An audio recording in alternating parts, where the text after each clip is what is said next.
Okay, chapter 23 of Luke. I'm going to be talking about the politics that Jesus was going through as he was leading up to his crucifixion.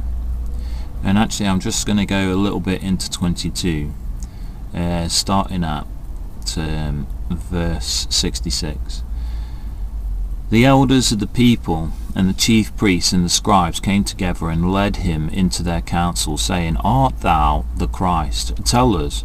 And he said unto them, If I tell you, you will not believe.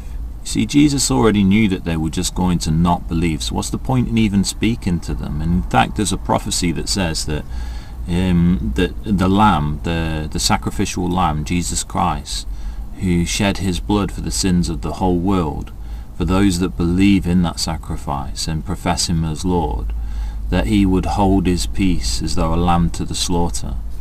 And this is what he was doing, but also he was doing it because, as we read, they wouldn't believe him regardless of what he said. So what was the point? And that's what happens when we witness to people. They're people that will be receptive, that are humble, that are looking for God, that want to hear about God, and then there'll be a large proportion of people that don't want to listen, and regardless of what testimony you have or experience you have or the things that you say, they will not come to Jesus. And your role is to not cast your pearls before the swine, but to move on. And this is exactly what was happening here. It's like, what's the point in proclaiming the kingdom of heaven to these guys? These chief priests, they've heard it all before. They've sent Pharisees to come and listen to my sermons, my preaching, and yet they don't believe. In fact, they're here to crucify me, and the reason they're here to crucify me is because of pride. They led the temple, and they were the chief priests, and they didn't want anybody stealing their position and power. They were at the top of the hierarchy of God's ladder from their point of view, and yet here is Jesus, clearly the top of everybody, because he's God manifested in the flesh. He's God's own son, and he's above them, and yet they bring him bound before them, and they're up here, and they think that he's right down here. But the truth is that he's the Messiah, he's the Christ, he's the Son of God. And they just don't see it, and there's no point in Jesus even speaking to them at this point. But he does say to them in verse 69 that hereafter shall the Son of Man sit at the right hand of the power of God. So he was telling them again, there's something very special about me. I sit at the right hand side of God. So it's very important. And in verse 7, then said they all, Art thou then the Son of God? And he said unto them, Ye say that I am. In their sentence they said, Thou then the Son of God. Part of it in there, and Jesus was saying, look, you say that I am. But again, it's like, what's the point in even speaking to you? And the thing here is that he actually says the word I am at the end of that sentence, and I am is like the holy name of God, the Father, Yahweh, which in the Old Testament God said, I am who I am.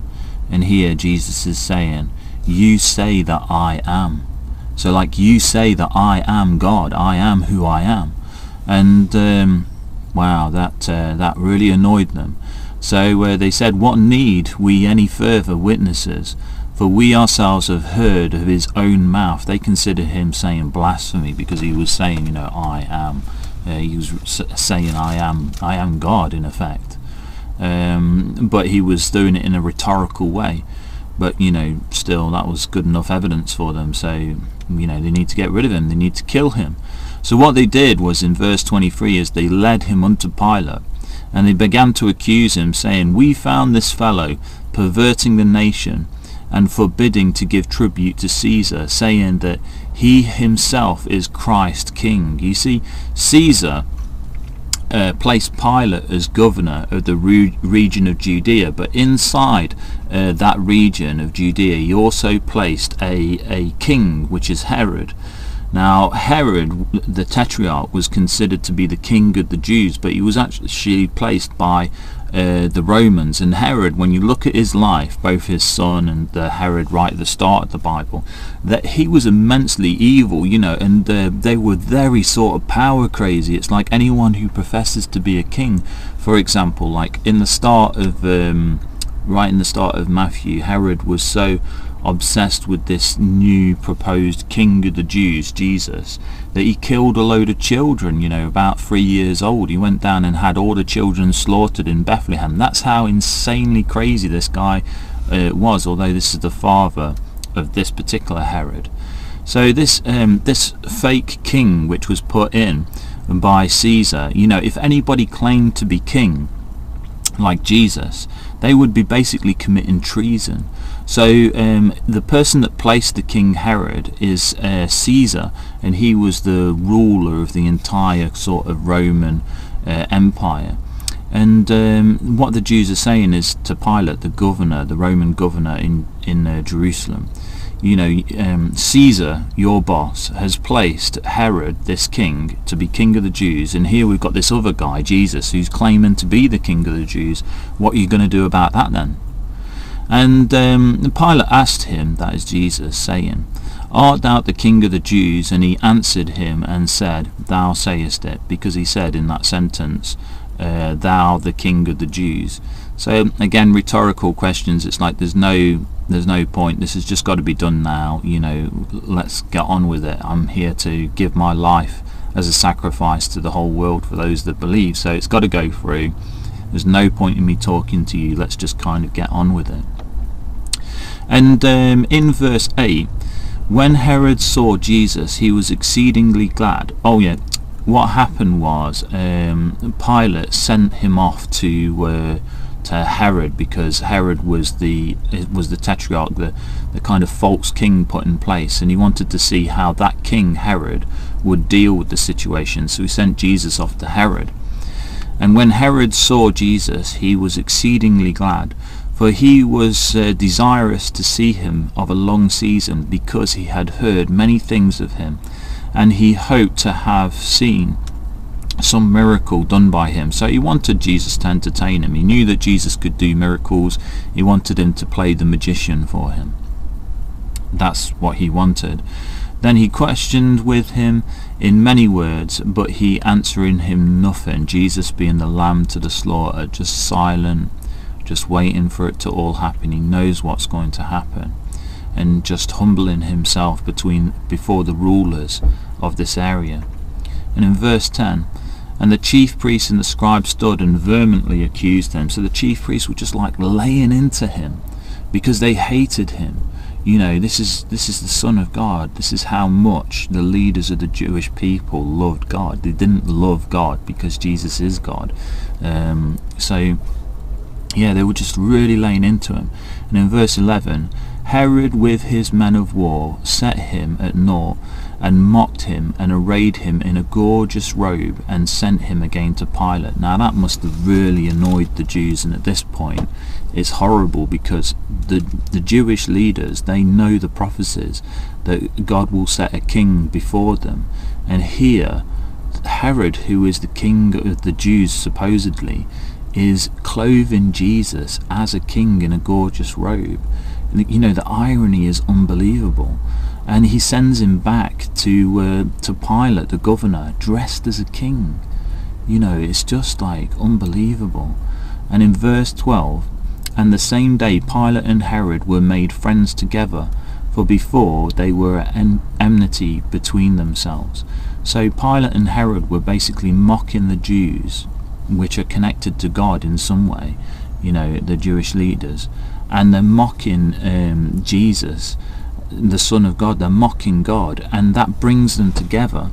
And I suppose Pilate and Herod were quite evil people, and yet they had a common ground, and that was mocking God. And isn't that something that we see today? Men that do bad things will hate God, and because they want to justify their own sins, they want to laugh God away. And when a bunch of these people get together, and I'm using the word atheists, I don't think all atheists are particularly evil, but I do know that we can mock God as a justification to say, God doesn't exist, even though he clearly does, because the whole of creation screams out his amazing design and who he is. And they will mock God, and that will bring them together in unity.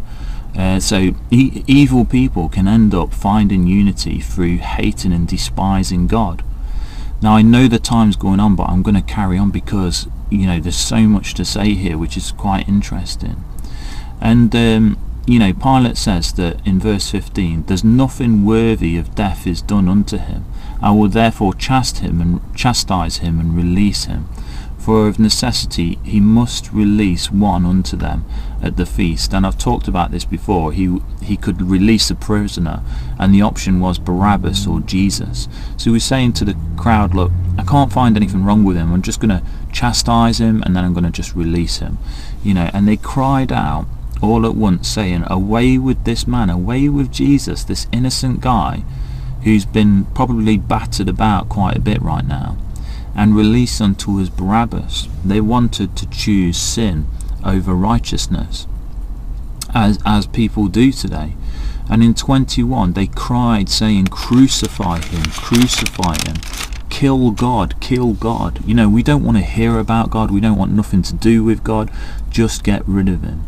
And in verse 23, "And they were insistent with loud voices, requiring that he might be crucified, and the voices of them and of the chief priests prevailed. And Pilate gave sentence that it should be as they had required." You see, Pilate wasn't going to kill Jesus, but the people, they wanted it. And when you become a Christian, you have to realize that you want Jesus to die, because that's the only payment that was possible to pay off your sin. And although you love him, you're so grateful that he did go to the cross and give himself. So although everybody wants Jesus to die, Christians have a different reason for that wanting.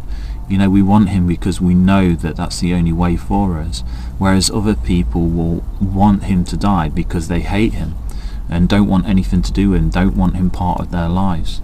So yeah, it's a sad thing really, but the people rejected Jesus as people reject Jesus today.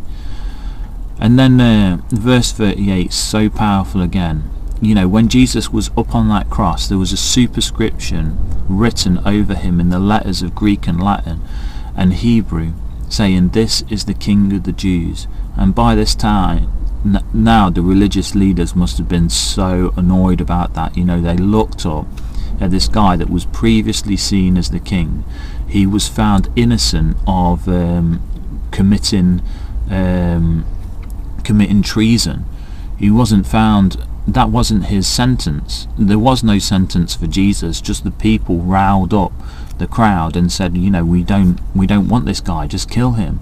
He was completely innocent. It wasn't because of treason. And this word above his cross said, "This is the King of the Jews." And the religious leaders knew that they were waiting on a King of the Jews. That was the prophecy. And they were looking up at this crucified guy. And they must have been like, I can't help thinking that inside they must have been thinking like, what have we done? What have we done? But I don't think that would have happened, because their pride would have abound. They continued to mock him. But it's so interesting how it all unfolds, that Jesus becomes this long-awaited Messiah, this long-awaited Christ. The Jews, the leaders, the people, they rejected him. There were many followers that obviously loved him and didn't reject him at this point, but in general the whole world rejected him. He became this sacrifice for the whole world, and the whole world rejected him. And if you're a Christian like I am, I've rejected God in the past. I didn't like Christians. I used to bully one Christian because of his beliefs. And part of that, I believe, when I look back in reflection now and when I'm honest with myself, is because I didn't believe and he did believe, and I just didn't like that. Not if I'm honest, because I I thought, for a start, it was insane, but mostly the reason why was like a scared kind of feeling that if I'm not connected to God and he is, I don't want God to be real, so I'm going to persecute him. And that's what we see today. We see people that persecute Christians because, to be honest, they haven't got what you've got. You know, I think like they would like it, but they don't want God part of their life because of the sin that they have. They want to keep their sin and keep their evil, wicked ways. And you know, that sounds harsh, but I'm just reflecting on who I was as an atheist. I can see that in my life, you know, and I didn't see it that way at the time. And like, if someone said that to me, it'd be like, you're talking complete nonsense. But the thing is that I have hindsight now, and I understand that in the past I was rejecting God because of the sin in my life, and because I didn't want to be susceptible to him. I didn't want to be under judgment. I wanted to be my own judge. I wanted to be my own God. I wanted to be my own freedom. But you see, Jesus gives us freedom when we come to him, because not only does he release us from sin, he also helps us to be free in this life and the life to come. God bless you. Thank you.